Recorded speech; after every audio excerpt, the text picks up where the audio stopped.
Good morning, everybody. I am going to Colorado in 2 weeks, and the RV definitely needs some work before it's ready to go back to Colorado. And for those of you guys who might be new to the channel, maybe this is the first video of mine that you're seeing. We got hit by a tornado a couple weeks ago, which pretty badly damaged the motorhome. As you can see, it's still standing, but it definitely needs some work now. Unrelated to the tornado, I needed to replace the shocks on this thing. And today's kind of a slower day on DoorDash, so I was gonna dedicate today to doing that. The weather said it was supposed to be bright and sunny out, and it was supposed to be nice and cool. And it is nice and cool out today, but as you can see behind me, it is raining. So that kind of put a damper on the plans for today. But the tornado unfortunately damaged the roof, and it let a bunch of water into the bedroom. So I already repaired the roof, and I tore up the carpet in the bedroom and just started getting it all aired out. But it occurred to me that I should be recording pretty much this whole process. I feel like a lot of you guys are probably interested in seeing what this is like. So I am going to be recording the rest of what I do to the bedroom, and pretty much what we need to do is install the floors and make a bed. So I went to Lowe's already and I bought some wood to build myself the bed frame. I just took the measurements of everything that I would need before I went there, and then I cut everything to size with the saw that they had at Lowe's. It was real simple. I just measured the width between the two cabinets on each side of the bed and then the length of the mattress. And so I cut 2 pieces of wood for the width and like 8 or 10 pieces of wood for the length, which should be enough to support the bed, I would hope. So I'm gonna be using the same peel and stick floor that I used in the tiny house. I'll leave a link in the description below. It didn't work out so well in the tiny house, I think just because it was my first time installing a floor before, but I have kind of an idea of where I went wrong here, so hopefully it goes a little bit better in the RV. But right now I'm pulling up staples and nails that the carpet left behind. It's kind of a tedious process, but we want to make sure that the whole floor is nice and even. So now I'm just going through with the brush and sweeping up as much as I can. There was a lot of buildup underneath the carpet here, and we want to make sure that there's a nice clean surface for the floor to stick to. It's got this stickiness on the back of it, and you just want to make sure that there's not a bunch of dirt and dust underneath it so that it actually sticks to the subfloor. So now it's time to start laying out the floor. This floor is not going to be too complicated. It's pretty much just a perfect square inside this room, except for this one little corner over by the drawers.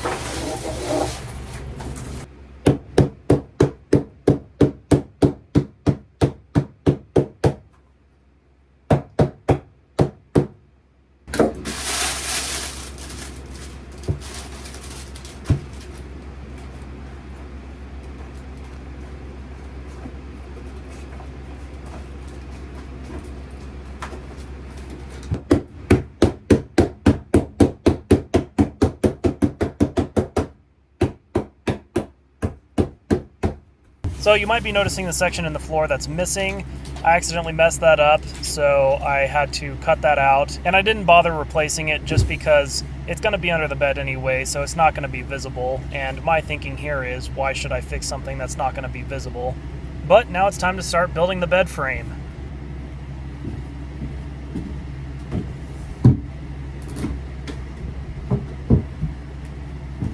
So what I'm doing here is I'm building the support for the bed frame. I have the shorter pieces of wood to use as legs. I was considering just directly bolting the bed frame to the cabinets like the old one was, but I don't think it's quite sturdy enough for that.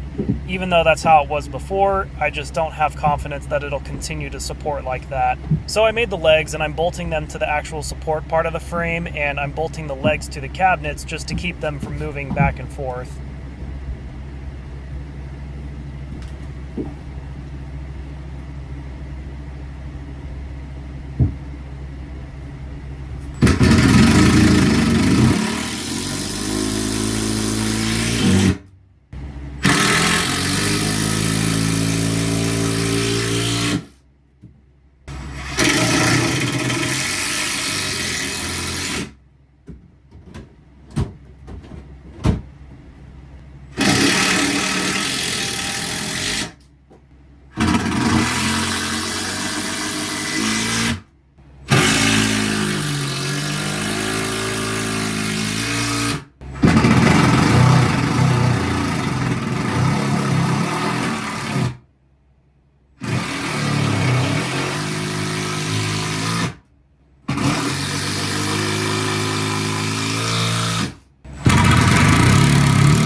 Now that the main supporting structure of the bed frame is in place, I'm putting these boards across the top. These are going to hold the mattress, and here I'm just trying to make sure that they're somewhat equally spaced apart. I'm not being perfect with it or anything, just kind of eyeballing it here. And we'll go ahead and get those screwed in as well.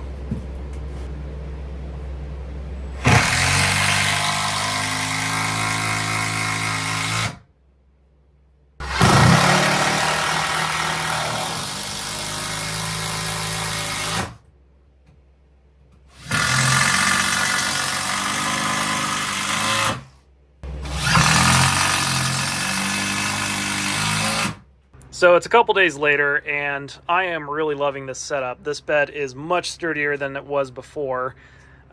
Before, the stock bed was just a bunch of particle board, so it wasn't very sturdy at all, but this is rock solid. Overall, I'm very happy with the result and how this turned out, and I think this was definitely worth the effort. But the one mistake that I made is I accidentally made it a little bit too tall for the outlets. So I think at some point I might have to shorten the feet so that I can actually access the outlets. But for now, my solution is just these power bricks. I have actually a couple of these. They only cost me 15 bucks. But it's got 6 outlets on it, and 3 of them are above the bed line. So I can plug things in a little bit easier, like my fans and my lights. And it's also got a couple USB ports on the top, so I can charge my laptop and my AirPods and everything like that. This little power brick is actually really cool, and I have a few of them already. I'll probably do a review on it at some point, but if you want to buy one, I'll leave a link in the description down below. You will be helping out the channel if you purchase using that link. And that one spot where the floor started delaminating and I ran out of flooring to use, it's not actually noticeable at all. Like, you can't even tell that it's there unless you really, bend down to look at it. But underneath here, there's plenty of space for storage, so I could certainly shove a bunch of boxes down there or things that I'm not using currently. But yeah, I think this actually turned out really well, and the flooring, even though it didn't really work in the tiny house, it seems to be working a lot better in the motorhome here. And of course, I installed it once and learned from my mistakes and sort of corrected the mistakes here, so that could definitely have a contributing factor to that. But if you liked this video, don't forget to like it and subscribe to my channel down below, and I'll see you guys in the next video.